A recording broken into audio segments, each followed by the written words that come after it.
Nir malakin yam kanasin kontin barashme bajaling and manduni chankosnyak araj balinga jan gwa seme eriek michi twagre wisha ka gambella jan bokona lingo take raj mishalar gwa seme shalad no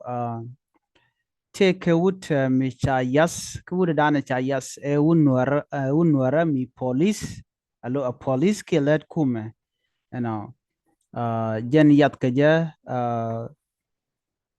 tiang jen do brana chalat kaja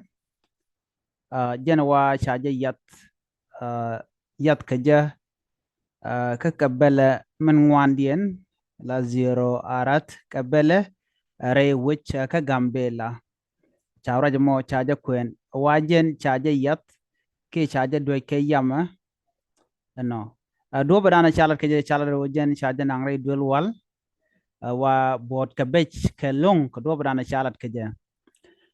karaja dana ngai kono gambella ke jen korgwasa pai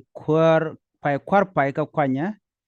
shi nuar chop ka die jen tam chi ken chi kites nien re wi ka gambella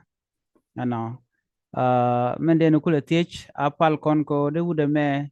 de point dara pal wa bot ka bech ke long ka tadan en chirek mo chatwo ka je karama mo let kume